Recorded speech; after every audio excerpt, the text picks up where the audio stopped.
Hi guys, and welcome to Monument's podcast, where we strive to heal hearts while inspiring lives.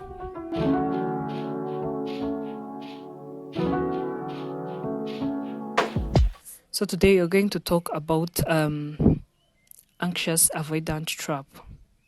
Like this is the second episode of attachment styles. In the last episode, we talked about attachment theory, the types of attachment styles, and we say the characteristics of these attachment styles. I think that now everyone knows which category he or she is in now. And yeah, if you haven't listened to my previous episode on attachment styles, please go to my YouTube channel and to any other podcast platform and type Monument's podcast. You're going to get it and listen to it. Then you can come back and continue with the second episode. Today we're going to talk about anxious avoidant trap. As I have said, this is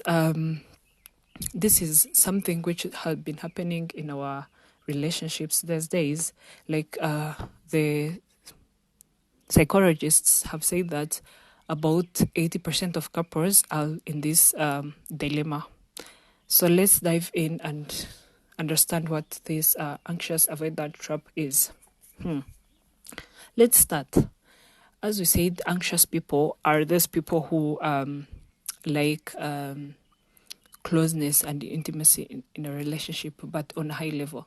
And those people tend to have trusting issues. On the other side, avoidant people have said that these are people who really like freedom and independence in the relationship, and they don't like being that close for a long time. They might be with you today, and then if they feel that you are starting to get close, they start to pull away. And then when they pull away, they tend to pass like 3 or 4 days without talking to their partners because they had got that fear that the person was controlling them. So they pull away to gain that kind of independence they want. If you don't remember well, please go and check my previous episode on attachment styles. So yeah, let's go into it. This is usually what happens. Most of the anxious people tend to date avoidant people, and vice versa. You find that most of the times anxious date avoidance, and they tend to get attracted to each other. This is what happens. Usually, they say that this relationship has 3 phases. There is an early phase, middle phase, and healing phase. There are 3 phases. So let's go to early phase. Early phase, this is the initial stage of the relationship where you just met and you have agreed to start dating. And the avoidant person now is okay with the closeness and the intimacy and everything because they're starting, like they started the relationship, right? And anxious, we all know that anxious tend to want that closeness and intimacy in the relationship.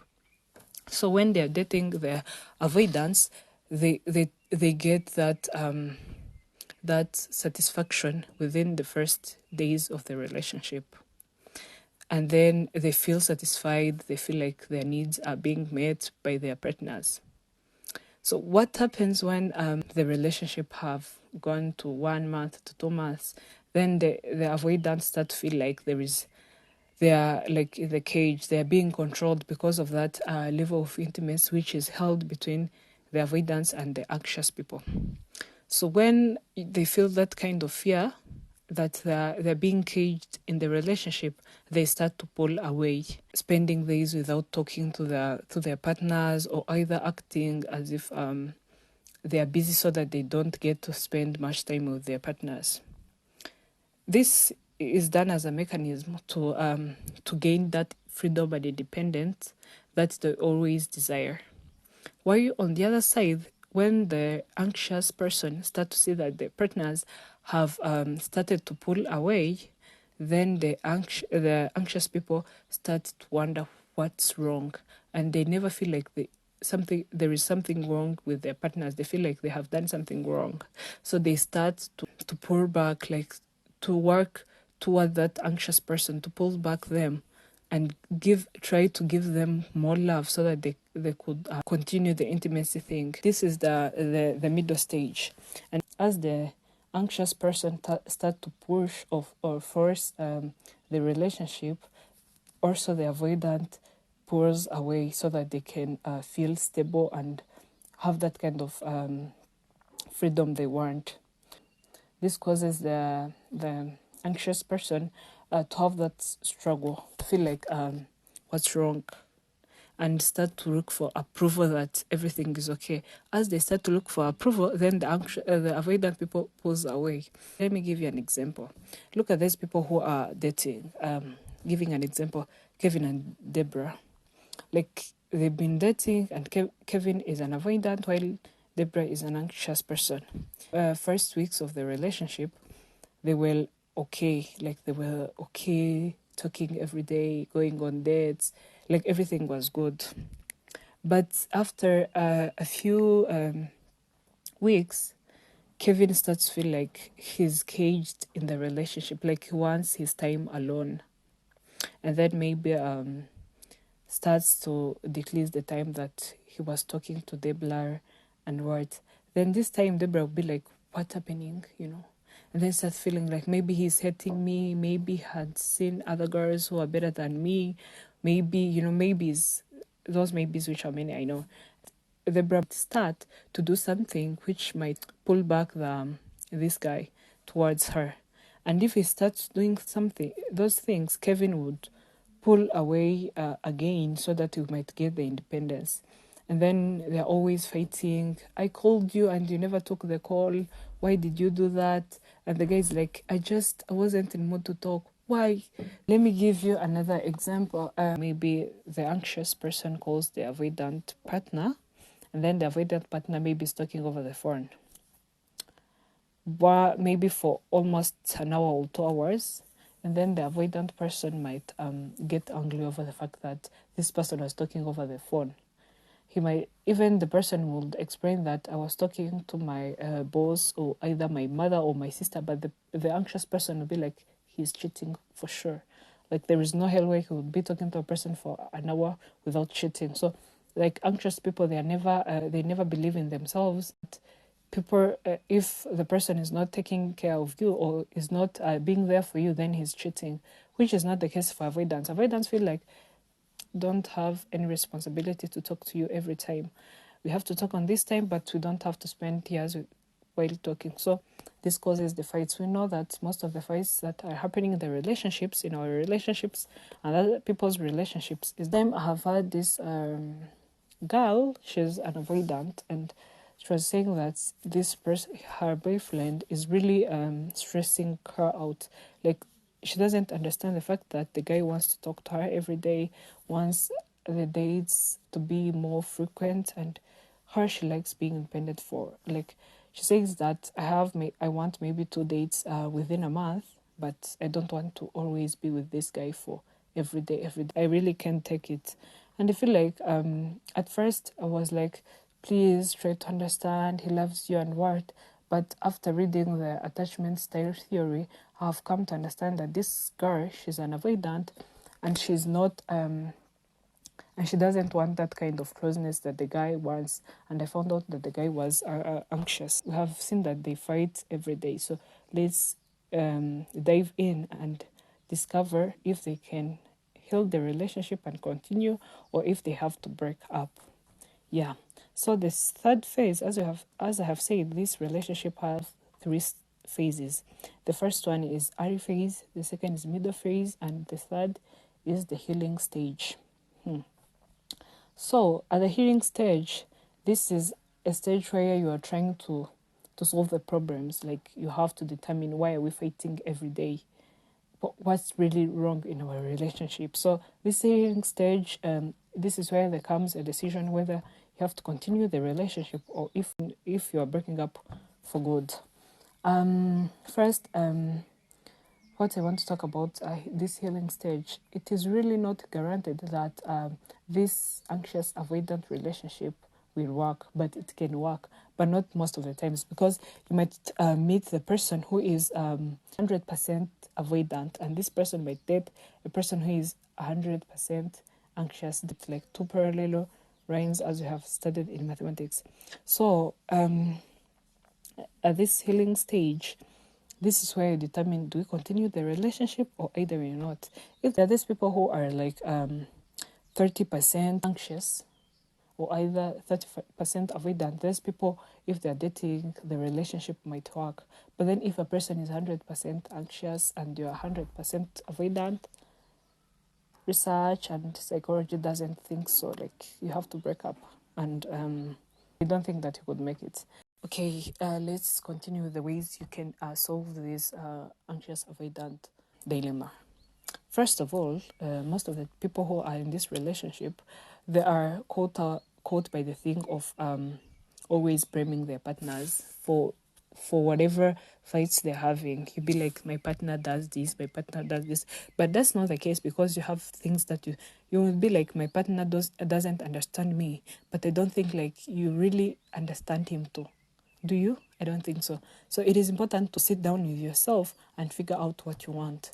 What do you want in the relationship? Maybe you want that closeness if you're anxious, or you want that independence if you're avoidant. So it is important to determine either if you are anxious or avoidant. Second, if you have determined what you want, please ask your partner to say what they want to. And please have that conversation without triggering your partner. Like, sit down and have a smooth conversation about what you want. Like maybe talk to your partner and tell him or her that, if I'm in a relationship, I feel like I want to be close to the person. I want to always talk to you. I want to always have you near by my side. And if your partner tells you that, me on the other side, I really like having my own personal space. I like being having my own space so that I can do my own things and have a private life. So after listening to what everyone expects, it is important that you say that we all have to be to go an extra mile so that we can meet everyone's expectations.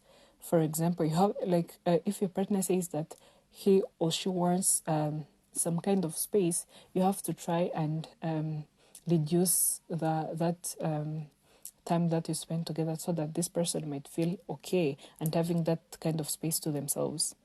Also, if your partner is anxious and want that closeness, it is important that if maybe you say that you are going to talk to your partner once a week, it is important that you feel like, you know what, just because she said that she wants to always talk to me, maybe I might try and talk to her 3 times a week. So you might start with 3 times, like it's getting out of your comfort zone, and you don't get out of your comfort zone. Today you wake up and you be like, I'll be talking to my partner every day. No, but you have to start step by step. This week you talk to her maybe to maximum of 2 times a week, and then after the other week you add another day, so that maybe after like 3 or 4 months, then you might get to a level that you feel okay to talk to her every day. The same with the anxious person. It is you might feel like you want that closeness, but because your partner wants to pull away, you might feel like, I don't have to talk to you almost every time because I feel alone. You might start to look for other things which might keep you busy, so that you don't feel like you want to talk to your partner. Like maybe if you are a person who likes maybe reading books or either watching movies, you might take the time that you feel like you want to talk to your partner and watch movies, so that they might keep you busy and you don't feel like you want to talk to a partner every day, so that you might try and give them the space that they want. It is important also to determine whether you are having this perceived potential of having a happy end. Sometimes relationship doesn't work and you feel like we have to make them work so that we might have a happy ending, because the start of anxious avoidant relationship, it is really great, full of fire, you are in love, you're always together, you feel that satisfaction, but within days that kind of fire starts to decline till it is not there anymore. So it is important to determine, is this relationship going to work? or it is becoming more toxic every day. So after determining that, you might feel like it is going to work or it is not. Or here is an easy way to figure out if you have to stop the relationship or either to continue.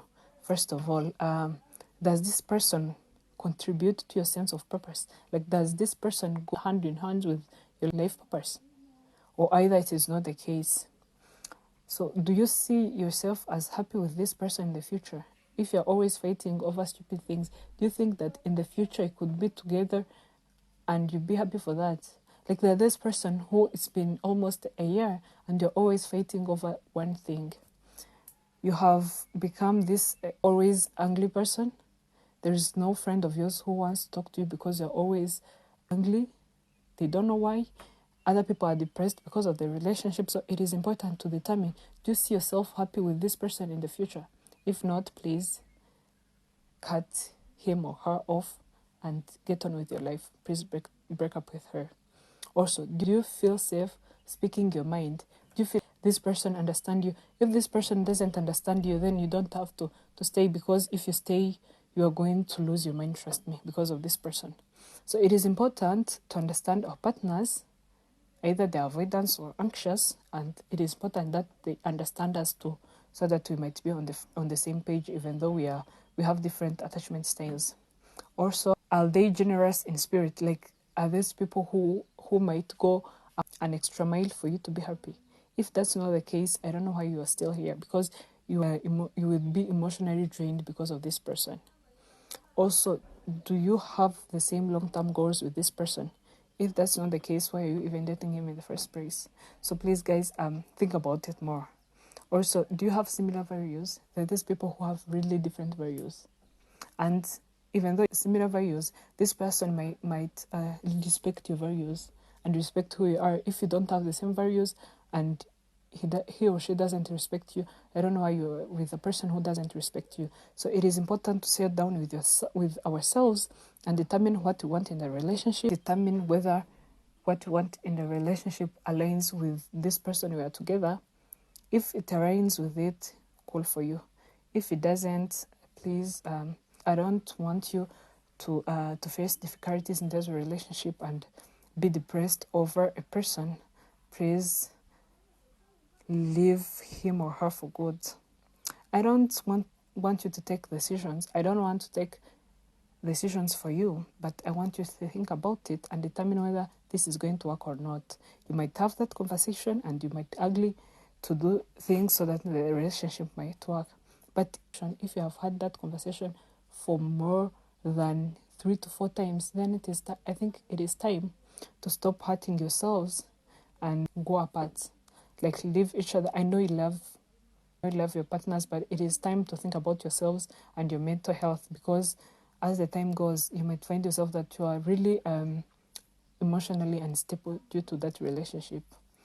So guys, thank you for listening and tuning to my podcast. It was really great to have you, and I really appreciate your support. I've seen those people who have subscribed to my YouTube channel. For sure, thank you. I thank God and I appreciate your support.